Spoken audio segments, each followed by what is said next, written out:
नमस्कार, महुआ खबर देख रहे हैं आप। मैं हूं आपके साथ सबा शाहिद शेख। उत्तर प्रदेश उत्तराखंड की बड़ी खबरों से कराएंगे आपको रूबरू। हरदोई के CSN PG कॉलेज में आयोजित हीरक जयंती समारोह में उत्तर प्रदेश के उप मुख्यमंत्री ब्रजेश पाठक शामिल हुए। उन्होंने अपने संबोधन में हरदोईया भाषा शैली का प्रयोग करते हुए छात्रों की जमकर तालियां बटोरी। समारोह में उपस्थित छात्रों को उन्होंने प्रेरित किया कि वो अपने अध्ययन में मन लगाकर पढ़ाई करें और शिक्षकों से संवाद बनाए रखें। ब्रजेश पाठक ने कॉलेज की संस्थापक स्वतंत्रता संग्राम सेनानी मोहनलाल वर्मा को नमन किया और अपने बचपन की स्मृतियां साझा की। उन्होंने शहर के विकास और समय के साथ आए परिवर्तनों जैसे परिवहन और बिजली व्यवस्था की कठिनाइयों का भी उल्लेख किया। उप मुख्यमंत्री ने छात्रों को इतिहास और विज्ञान दोनों विषयों को संतुलित अध्ययन का महत्व समझाया और सूरदास, कबीर, रहीम जैसे महापुरुषों से प्रेरणा लेने की भी बात कही। साथ ही चंद्रशेखर आजाद के आदर्शों पर चलने और सकारात्मक सोच के साथ लक्ष्य की ओर बढ़ने का संदेश भी दिया। समारोह के अंत में मेधावी छात्रों को सम्मानित किया गया। हालांकि कार्यक्रम में जिले के कई बड़े नेता मंच पर नहीं पहुंचे, जो चर्चा का विषय बना। कार्यक्रम में छात्र छात्राओं के अलावा MLC, प्राचार्य और अन्य प्रशासनिक अधिकारी उपस्थित रहे। दरअसल जिस तरह से छात्र छात्राओं को सकारात्मक संदेश जो है वो उत्तर प्रदेश के डिप्टी CM ब्रजेश पाठक द्वारा दिया गया। आपको बता दें कि समारोह में जो है वो अंत में मेधावी छात्रों को सम्मानित भी किया गया और साथ ही साथ जो है वो संदेश भी दिया गया। आपको बता दें कि जिस तरह से ब्रजेश पाठक ने भी उपस्थिति दर्ज की और हीरक जयंती में उन्होंने भाषण दिया, छात्र छात्राओं का उत्साह बढ़ाया, साथ ही साथ उन्हें सकारात्मक सोच के साथ लक्ष्य की ओर आगे बढ़ने का संदेश भी दिया। और ये भी ब्रजेश पाठक उत्तर प्रदेश के उप मुख्यमंत्री ने कहा कि छात्रों को इतिहास और विज्ञान दोनों विषयों के संतुलित अध्ययन का जो महत्व है वो भी उन्होंने समझाया और सूरदास, कबीरदास, रहीम जैसे महापुरुषों से प्रेरणा लेने की भी बात कही। साथ ही साथ चंद्रशेखर आजाद के आदर्शों पर चलने और सकारात्मक सोच के साथ लक्ष्य की ओर बढ़ने का भी संदेश जो है वो उत्तर प्रदेश के उप मुख्यमंत्री ब्रजेश पाठक ने छात्रों को दिया। आपको बता दें कि कार्यक्रम जो है ये काफ़ी सफल रहा और आपको ये भी बता दें कि जिस तरह से शहर के विकास और समय के साथ आए परिवर्तन जैसे परिवहन और बिजली व्यवस्था की कठिनाइयों का भी उसमें उल्लेख किया गया। ब्रजेश पाठक उप मुख्यमंत्री उत्तर प्रदेश के वो खुद उस कार्यक्रम में मौजूद थे। उन्होंने छात्रों का उत्साह भी बढ़ाया, छात्र छात्राओं को साफ तौर पर उन्होंने संदेश भी दिया। पूरा मामला माननीय न्यायालय में है। न्यायालय की किसी प्रकरण को हम लोग कोई टिप्पणी नहीं करते हैं और न्यायालय के निर्णय नहीं, उन्होंने कहा मेडिकल कॉलेज में इमरजेंसी वार्ड में 5 घंटे तक नाबालिग लड़की जो है उसका शव पड़ा रहा और प्रकरण को संज्ञान में लिया गया है और जो भी दोषी के अंदर कहा गया उसके खिलाफ कार्रवाई हो। आपको बता दें कि बीजेपी के वरिष्ठ नेता जो हैं वो बीजेपी के उप मुख्यमंत्री ब्रजेश पाठक एक दिवसीय दौरे पर बरेली पहुंचे। आपको बता दें कि वहां उन्होंने संदेश दिया और साथ ही साथ उन्होंने ये भी कहा है कि साल 2017 से पहले प्रदेश में कानून व्यवस्था सबसे बड़ी चुनौती थी। बिजली, पानी, सड़क, स्कूल, अस्पताल जैसी मूलभूत सुविधाओं की स्थिति भी खराब थी। सरकार ने इन सभी क्षेत्रों में व्यापक सुधार किए जिसके चलते उत्तर प्रदेश आज तेजी से विकास की राह पर अग्रसर है। ब्रजेश पाठक ने दावा किया कि प्रति व्यक्ति आय लगभग दोगुनी हो चुकी है और प्रदेश अब रेवेन्यू सरप्लस स्टेट बन गया है। बेहतर कानून व्यवस्था के कारण निवेशकों के लिए उत्तर प्रदेश अब एक बेहतर विकल्प बनकर उभरा है। तो वहीं होली और रमजान के दौरान नमाज को लेकर उठने वाले विवादों पर उन्होंने कहा कि प्रदेश में कानून व्यवस्था बनाए रखना सरकार की जिम्मेदारी है और किसी को भी कानून से खिलवाड़ करने की अनुमति नहीं दी जाएगी। वहीं समाजवादी पार्टी के अध्यक्ष अखिलेश यादव पर निशाना साधते हुए उन्होंने कहा है कि विपक्ष को सरकार के विकास कार्यों से पेट में दर्द हो रहा है। अयोध्या में आगामी रमजान, ईद, होली, रामनवमी और नवरात्रा के सुरक्षित और शांतिपूर्ण आयोजन को लेकर जिला प्रशासन ने केंद्रीय शांति समिति की बैठक आयोजित की। ये बैठक पुलिस लाइन के RTC सभागार में हुई जिसमें जिलाधिकारी निखिल टीकाराम पुंडे, SSP डॉक्टर गौरव गौरवर और धर्मगुरु, जनप्रतिनिधि और अन्य गणमान्य नागरिक मौजूद रहे। बैठक में सभी धर्मों के त्योहारों को भाईचारे और सौहार्द के साथ मनाने की अपील की गई है। प्रशासन ने पिछले सालों की तरह इस बार भी पर्वों को शांति और सद्भाव का संदेश देने वाला बनाने का आश्वासन दिया। बैठक में उपस्थित लोगों से फीडबैक लिया गया और उनकी शिकायतों और सुझावों को गंभीरता से सुना गया। जिलाधिकारी और एसएसपी ने निर्देश भी दिए हैं कि कोई भी व्यक्ति कानून अपने हाथ में ना ले और किसी समस्या की जानकारी तुरंत प्रशासन को दे। सोशल मीडिया पर कड़ी निगरानी रखी जाएगी और अफवाह फैलाने वालों के खिलाफ सख्त से सख्त कार्रवाई भी होगी। इसके साथ ही सभी डीएसपी और थाना प्रभारियों को अपने अपने इलाकों में सतर्कता और समुचित तैयारी सुनिश्चित करने के निर्देश भी दिए गए हैं। इस पहल का मकसद अयोध्या की गंगा जमुनी तहजीब को बनाए रखते हुए सभी पर्वों को शांति, भाईचारा और सामाजिक सौहार्द के साथ मनाना है। आज अयोध्या पुलिस लाइंस के सभागार में सेंट्रल पीस कमेटी की एक बैठक आयोजित की गई, जिसमें हमारे जिलाधिकारी महोदय, प्रशासन के सभी सीनियर अधिकारीगण, पुलिस विभाग के सभी गस्टेड ऑफिसर्स, थाना प्रभारी और उसके साथ साथ सेंट्रल पीस कमेटी के सभी क्षेत्रों से आए हुए प्रतिनिधि यहाँ पर उपस्थित हुए। आगामी त्योहारों के दृष्टिगत क्या क्या तैयारियां होनी, कहाँ कहाँ पर क्या क्या समस्याएं हैं, और इसके साथ साथ जो हमारे गस्टेड ऑफिसर्स का सभी शोभा यात्राएं और जुलूसों के जो रूट हैं उनका स्थलीय भ्रमण आयोजकों के साथ, होलिका दहन के जो भी स्थान हैं उनका चिन्हीकरण, रमजान के महीने में जहां जहां जो जो आयोजन होते हैं और ईद के लिए जो जो तैयारियां की जानी। पुलिस लाइन सभागार में जनपद के सेंट्रल पीस कमेटी की बैठक की गई, जिसमें मैं स्वयं जनपद के पुलिस वरिष्ठ पुलिस अधीक्षक, सभी हमारे एडीएम्स, एडिशनल एसपीज, एसडीएम, सीओ सभी लोग मौजूद रहे। साथ साथ जनपद के सभी संभ्रांत नागरिक यहाँ मौजूद रहे, जो अलग अलग समुदाय को रिप्रेजेंट करते हैं और ओवरऑल समाज को रिप्रेजेंट करते हैं। उन्होंने अपनी समस्याएं जो है हमारे पास रखी, जो अपने सुझाव हैं उनको हमारे समक्ष रखा। हम लोगों द्वारा ऑलरेडी सभी थाना लेवल पर पीस कमेटी मीटिंग्स का आयोजन किया जा चुका है। उसमें अधिकांश समस्याओं का निराकरण कर लिया गया है और आज जो कुछ सुझाव और कुछ समस्याएं बताई गई है उसको अगले 2 दिनों में हम लोग निस्तारित कर देंगे, ताकि जनपद में आने वाले समय में रमज़ान का महीना, उसके साथ साथ होली का पर्व, ईद का पर्व, रामनवमी और नवरात्र के पर्व, इनमें जितनी भी डिमांड लोगों की तरफ से आई है, जितनी भी समस्याएं बताई गई है, उसके हल करके। रामनगरी अयोध्या में होली को लेकर बाजारों में जबरदस्त रौनक देखने को मिल रही है। रंग, गुलाल, पिचकारी और मुखौटों से सजी दुकानों पर ग्राहकों की भीड़ उमड़ पड़ी है। इस बार प्रधानमंत्री नरेंद्र मोदी और मुख्यमंत्री योगी आदित्यनाथ की तस्वीर वाली पिचकारियां खास आकर्षण का केंद्र बनी हुई है। मोदी योगी थीम वाली पिचकारियां बच्चों की पहली पसंद बनती जा रही है, जबकि प्रधानमंत्री नरेंद्र मोदी के मुखौटे भी बाजार में अलग पहचान बना रहे हैं। दुकानदारों का कहना है कि इन उत्पादों की मांग पिछले सालों की तुलना में कई अधिक है। बच्चों और युवाओं में राजनीतिक थीम वाली होली सामग्री को लेकर खास उत्साह देखा जा रहा है। व्यापारियों को उम्मीद है कि होली नजदीक आते ही बिक्री और बढ़ेगी और अयोध्या के प्रमुख बाजारों में त्योहार को लेकर उत्साह जो है वो चरम पर रहेगा। बुंदेलखंड पृथक राज्य की मांग को लेकर लोगों का आक्रोश अब सड़कों पर दिखाई देने लगा है। हमीरपुर जिले में बुंदेलखंड नवनिर्माण सेना के कार्यकर्ताओं ने हाथों में मशाल लेकर जुलूस निकाला और अलग राज्य की मांग दोहराई। जुलूस हमीरपुर जिला मुख्यालय के बस स्टैंड से शुरू हुआ, जिसमें प्रदर्शनकारियों ने आगामी चुनाव में भारतीय जनता पार्टी का विरोध करने की चेतावनी दी। वहीं प्रदर्शनकारियों ने जनपद में अवैध खनन पर रोक न लगाने को लेकर भी नाराजगी जताई है। बुंदेलखंड अलग राज्य आंदोलन अब राजनीतिक और सामाजिक रूप से और तेज होता दिख रहा है। ये हम लोगों से झूठ बोला गया था कि 3 साल के भीतर बुंदेलखंड बनवा दिया जाएगा। भगवान राम को साक्षी मानकर और अंबेडकर जी की प्रतिमा के नीचे खड़े होकर सबसे पहले उमा भारती जी ने बोला, फिर राजनाथ सिंह जी ने बोला और वही झूठ मोदी जी ने बोला। और एक झूठ अमित शाह जी ने जो बोला है कि हम अपने यहाँ से अवैध खनन रुकवा कर हर बुंदेली को एक एक मारुति कार दे देंगे। तो इतने बड़े झूठे, इतने बड़े फरेबी, इतने बड़े कपटी और बरगला के वोट लेने वालों के खिलाफ अब हम सड़क पे निकले हैं। और हम लोगों का ये कहना है कि आगामी 2027, 2028 मध्य प्रदेश और 2029 के चुनाव में अब हम इनको हराने का काम करेंगे, क्योंकि ये हमारा वोट लेके तो भाग गए, लेकिन हमारे जज्बातों को, हमारे जज्बे को झुका नहीं पाएंगे।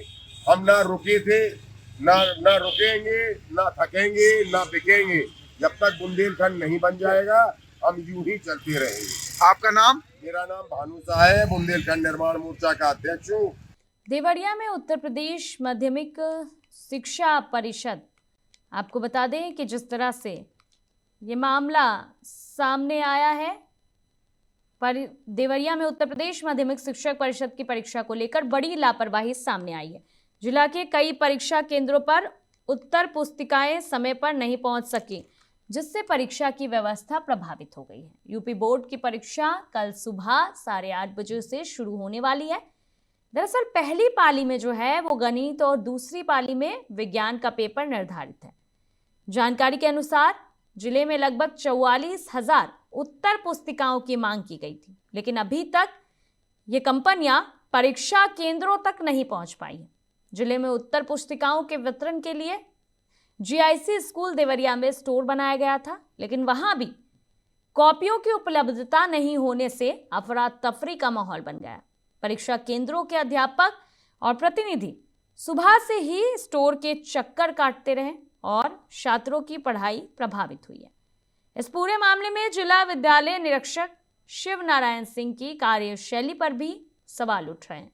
इस लापरवाही के कारण छात्रों के भविष्य और परीक्षा की विश्वसनीयता पर भी गंभीर असर पड़ सकता है। प्रशासन और शिक्षा विभाग के लिए यह समय तत्काल सुधार करने और जवाबदेही तय करने का है। दरअसल जिस तरह से यह मामला संज्ञान में आया है, यूपी बोर्ड परीक्षा में जो लापरवाही सामने आई है, आपको बता दें कि जिस तरह से पुलिस के द्वारा जो है, आपको बता दें कि यूपी बोर्ड परीक्षा में बड़ी लापरवाही सामने आने से हड़कंप मच गया है। साथ ही साथ तमाम तरह के जो सवाल हैं वो भी उठ रहे हैं। आपको बता दें कि जिस तरह से ये मामला संज्ञान में आया कि उत्तर प्रदेश माध्यमिक शिक्षा परिषद जो है उसकी परीक्षा में जो लापरवाही सामने आई, जिले के आपको बता दें कि उत्तर पुस्तिकाएं जो है कई परीक्षाओं केंद्र पर समय पर नहीं पहुंच सकी, जिससे परीक्षा की व्यवस्था जो है वो खराब हो गई। और यूपी बोर्ड की परीक्षा आपको बता दें कि कल सुबह 8:30 बजे से शुरू होने वाली है। पहली पाली में जो है वो गणित और दूसरी पाली में विज्ञान का पेपर था, लेकिन जानकारी के अनुसार जो 44,000 उत्तर पुस्तिकाओं की मांग की गई थी वो समय पर नहीं पहुंच पाए केंद्रों पर, और जो उत्तर पुस्तिकाओं के वितरण के लिए जो जीआईसी स्कूल देवरिया में स्टोर बनाया गया था, लेकिन वहां भी जो है कॉपियों की उपलब्धता नहीं थी, जिससे अफरा तफरी मच गई, तमाम सवाल उठने लगे और परीक्षा केंद्रों के अध्यापक प्रतिनिधि जो हैं वो सुबह से स्टोर के चक्कर काटते रहे, लेकिन छात्रों की पढ़ाई प्रभावित हुई और जो पेपर है वो उन्हें नहीं मिल पाया था। मामले में जिला विद्यालय निरीक्षक शिव नारायण सिंह की कार्यशैली पर भी सवाल उठने लगे, क्योंकि जिस तरह से ये बड़ी लापरवाही सामने आई है ये, और इस लापरवाही के वजह से जो है वो छात्रों के भविष्य के साथ भी खिलवाड़ हो रहा है। ये साफ तौर पर जो है छात्रों के भविष्य के साथ खिलवाड़ है, तो ऐसे में सवाल तो उठेगा ही। सर, हम ओके मीडिया का लार से आए हुए हैं उत्तर पुस्तिका लेने के लिए। हाई स्कूल और इंटर की कल परीक्षा है, जिसमें कापी जो है हाई स्कूल में 200 कापी और इंटर में 300 कापी घट गया है।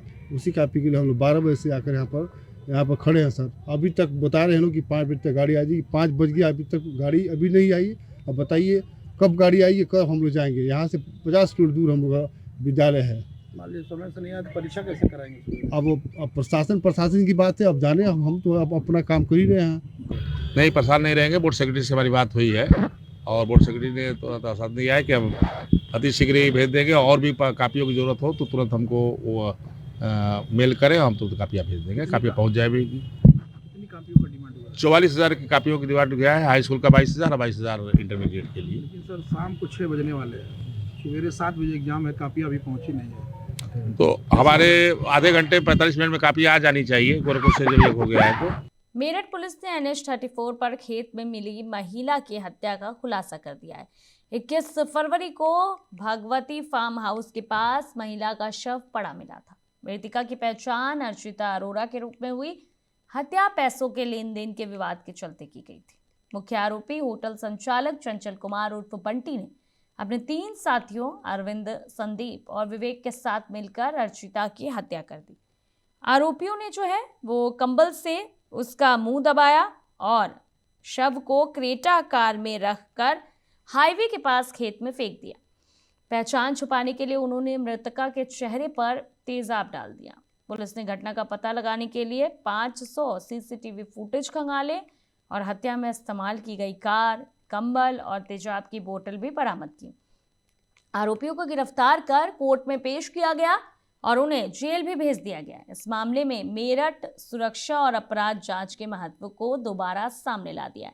जिस तरह से ये घटना संज्ञान में आई, आपको बता दें कि पहले तो हत्या की गई, फिर शव को पहचाना ना जा सके इसलिए उस पर जो है वो एसिड भी डाला गया चेहरे पर, आपको बता दें, ताकि पहचान जो है वो छुप सके और पहचान ना हो सके। लेकिन जिस तरह से ये मामला संज्ञान में आया है, तमाम तरह के सवाल जो हैं वो भी सुरक्षा व्यवस्था को लेकर अब उठने लगे हैं, क्योंकि जिस तरह से खेत में जो है महिला की हत्या का जो खुलासा हुआ, महिला का जो आपको बता दें कि जिस तरह से हत्या की गई और शव जो महिला का पड़ा मिला, मृतिका की पहचान जो है वो भी हो गई। हालांकि पहचान छिपाने के लिए आरोपियों ने वो तेजाब डाल दिया था और मुख्य आरोपी जो है वो होटल संचालक है चंचल कुमार उर्फ बंटू, जिसने 3 साथियों के साथ जो है वो मिलकर अर्चिता की हत्या की थी। और आपको बता दें कि हत्या में जो है वो काफ़ी दिमाग लगा कर किया गया था। जिस तरह से आरोपियों ने कंबल से उसका मुंह दबाया और फिर शव को क्रेटा कार में रखकर हाईवे के पास खेत में फेंक दिया, पहचान छुपाने के लिए, यहाँ तक कि मृतिका के चेहरे पर तेजाब तक डाल दिया। हालांकि पुलिस घटना का पता लगाने के लिए सीसीटीवी फुटेज भी खंगाल रही है, पूरी जांच चल रही है और कुछ चीज़ें जो हैं जैसे बोतल हो गया, कंबल हो गया, वो पुलिस द्वारा बरामद भी कर लिया गया है। अब आरोपियों के खिलाफ जो है वो सख्त कार्रवाई होगी। तमाम तरह के पहलुओं पर जांच भी जारी है। देखिए, थाना मवाना क्षेत्र में 21 फरवरी की रात्रि को एक सूचना प्राप्त हुई थी कि एक अज्ञात महिला का शव यहाँ पर भगवती गार्डन के पास पाया गया है, जिसका तत्काल संज्ञान लिया गया था और शव को कब्जे में लेके पोस्टमार्टम हेतु भेजा गया था। इसमें तत्काल ही सर्विलांस टीम, SWAT की टीम और थाने की टीम का गठन किया गया था, जिनने कई सारे कैमरे खंगाले, जिसमें एक व्हाइट क्रेटा गाड़ी प्रकाश में आई। इस गाड़ी को फॉलो करते करते सीसीटीवी के थ्रू और सर्विलांस के थ्रू 4 लोगों को पूछताछ हेतु अपना पुलिस स्टेशन में बुलाया गया। जब इनसे सख्ताई से पूछताछ की गई तब इन लोगों ने कबूला कि ये जो महिला है इनकी पुरानी मित्र है, जो कि एक होटल प्रतापपुर क्षेत्र में जो कि होटल है वहां पर आई हुई थी। किसी बात को लेके 17/18 फरवरी की रात्रि को इनके बीच में कहासुनी हुई, जिसमें इन लोगों ने घबराकर इस महिला का जो है गला सीतापुर जिले के महमूदाबाद क्षेत्र में ओम विहार कॉलोनी के लोग बिजली आपूर्ति की समस्या से जूझ रहे हैं। रात के समय 100 kVA का ट्रांसफार्मर हटाने के कारण कॉलोनी के लगभग 40 घरों में अंधेरा फैल गया। इससे स्थानीय लोगों में भारी रोष पैदा हो गया है। स्थानीय लोग बिजली की कटौती और बिना आदेश ट्रांसफार्मर हटाने के खिलाफ पावर हाउस के बाहर धरने पर बैठ गए। उनका आरोप है कि ये कार्रवाई अवैध वसूली और बिना किसी आधिकारिक आदेश के की गई। ट्रांसफार्मर दोबारा लगने तक कॉलोनी के लोग अपने विरोध में अड़े हुए हैं। इस घटना ने बिजली वितरण और प्रशासनिक पारदर्शिता पर भी सवाल उठाकर रख दिए। स्थानीय प्रशासन और बिजली विभाग को जल्द से जल्द समस्या का समाधान करना जरूरी है, ताकि कॉलोनी में बिजली आपूर्ति फिर से बहाल हो और लोग अंधेरे में जो परेशान हो रहे हैं वो ना हो। संभल जिले में मुख्य विकास अधिकारी गोरखनाथ भट्ट ने रजपुरा ब्लॉक परिसर का औचक निरीक्षण किया। इस निरीक्षण का उद्देश्य जो है वो विकास कार्यों, पंचायत योजनाओं, स्वच्छता व्यवस्था और निर्माणाधीन परियोजनाओं की प्रगति का जायजा लेना था।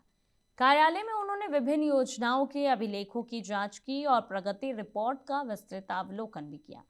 निरीक्षण के दौरान IGRS शिकायतों के निस्तारण में लापरवाही पाई गई, जिस पर खंड विकास अधिकारी को कड़ी फटकार भी लगाई गई और कार्य प्रणाली सुधारने के निर्देश भी दिए गए। मनरेगा साइटों पर हाजिरी के बावजूद फोटो अपलोड न करने पर APO पंकज कुमार को नोटिस भी जारी किया गया और नाराजगी भी व्यक्त की गई है।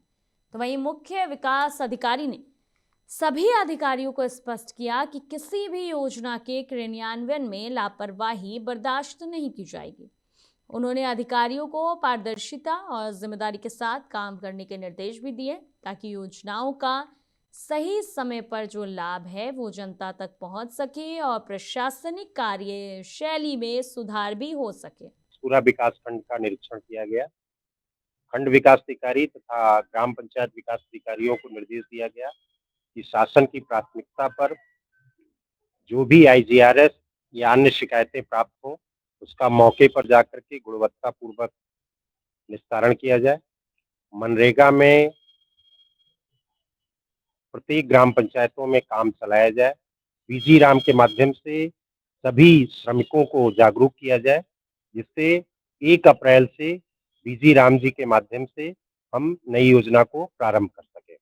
मुख्यमंत्री आवास जो अधूरे हैं, जैसा कि खंड विकास अधिकारी ने बताया, 14 आवास अधूरे हैं, उसको पूर्ण करने का निर्देश दिया गया तथा आवश्यक रजिस्टर जो अपूर्ण रजिस्टर पाए गए उसके लिए भी संबंधित को निर्देश दिया गया।